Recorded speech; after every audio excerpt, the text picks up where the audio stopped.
کہ سارے قبیلوں کے پاس آزادی ہے کہ وہ مسلمانوں اور کافروں میں سے کسی کے ساتھ بھی پارٹنرشپ کر سکتے ہیں، اور اگر ان قبیلوں میں سے بھی کسی نے ایک دوسرے پر حملہ کیا تو صلح حدیبیہ ختم ہو جائے گی۔ بنو بکر اور بنو خزاع ایک دوسرے کے بہت پرانے دشمن قبیلے تھے۔ بنو بکر پاورفل اور انفلوئنشل قبیلہ تھا، تو انہوں نے سوچا کہ اب ان کمزور مسلمانوں سے کیا پارٹنرشپ کریں، تو انہوں نے اس ٹائم زیادہ پاورفل اور رچ قبیلے قریش کے ساتھ پارٹنرشپ کی۔ بنو خزاع کے پاس اور کوئی آپشن نہیں تھا، تو انہوں نے مسلمانوں کے ساتھ پارٹنرشپ۔ یہ حالات صلح حدیبیہ کے ٹائم پر تھے، لیکن اس سے کچھ ہی عرصے بعد مسلمانوں نے عرب کے سب سے رچ قلعوں میں سے ایک خیبر کو فتح کیا، اور اس کے بعد رومن امپائر سے بھی جنگ مؤتہ میں ٹکر لی۔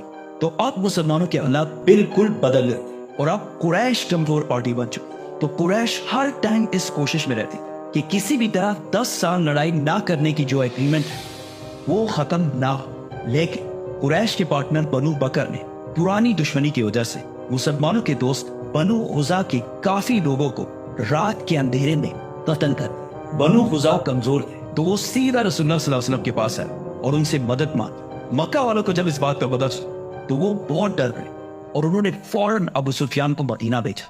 ابو سفیان جیسے ہی مدینہ پہنچا، وہ سیدھا اپنی بیٹی ام حبیبہ کے گھر گیا، جو رسول اللہ صلی اللہ علیہ وسلم کی وائف تھی، جنہوں نے اپنے باپ اور خاندان کے خلاف جا کر اسلام قبول کیا تھا۔ جیسے ہی ابو سفیان اپنے بیٹی کے گھر میں داخل ہوئے تو ان کی بیٹی نے کارپیٹ ہٹا دی۔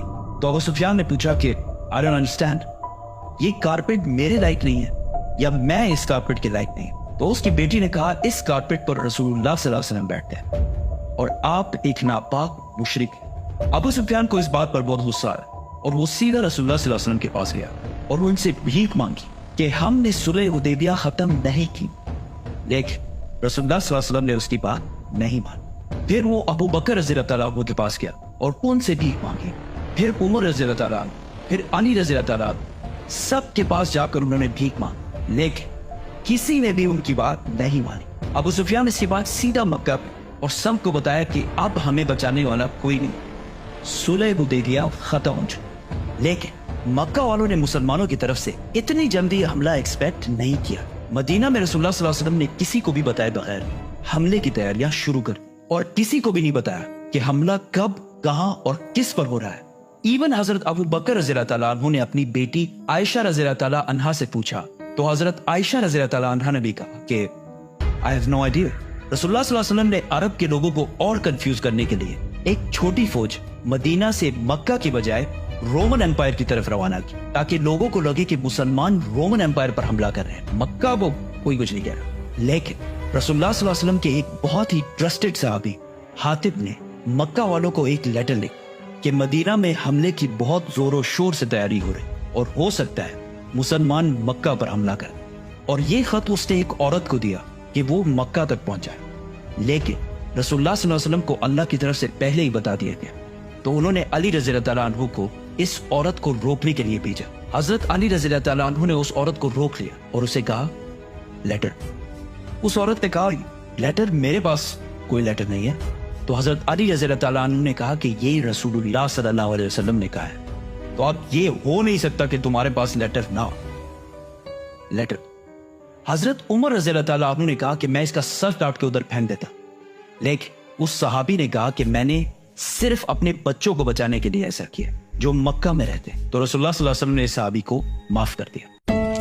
5 ہجری میں مکہ سے 10,000 لوگ مدینہ فتح کرنے کے لیے آئے تھے، اور اب صرف 3 سال بعد مدینہ سے 10,000 لوگ مکہ فتح کرنے کے لیے روانہ۔ رسول اللہ صلی اللہ علیہ وسلم کا انٹیلیجنس کا نظام اتنا زبردست تھا کہ مسلمان بالکل مکہ کے پاس پہنچ گئے اور مکہ والوں کو پتہ بھی نہیں چلا۔ تو رسول اللہ صلی اللہ علیہ وسلم نے مکہ والوں کے دلوں میں خوف ڈالنے کے لیے مسلمانوں سے کہا کہ مکہ کے چاروں طرف کھانا پکانے کے لیے آگ لگا۔ تو جیسے ہی رات ہوئی، مکہ والوں نے دیکھا کہ مکہ کے چاروں طرف آگ لگی ہوئی ہے، جس سے ان کے سارے حوصلے ٹوٹ گئے، اور آخر مکہ کے سردار ابو سفیان نے بھی ہار مان، اور وہ اسی رات رسول اللہ صلی اللہ علیہ وسلم کے پاس گئے۔ تو رسول اللہ صلی اللہ علیہ وسلم نے ابو سفیان سے کہا کہ کیا اب بھی وقت نہیں آیا کہ تم جان لو کہ میں اللہ کا رسول؟ تو ابو سفیان نے کہا کہ میرے دل میں ابھی بھی شک ہے، لیکن انہوں نے اسلام قبول کر لیا۔ تو رسول اللہ صلی اللہ علیہ وسلم نے آرڈر دیے کہ کل ابو سفیان کو ایک اونچی جگہ پر کھڑا کیا جائے تاکہ وہ مسلمانوں کو فل پاور کے ساتھ مکہ فتح کرتے ہوئے دیکھ سکے۔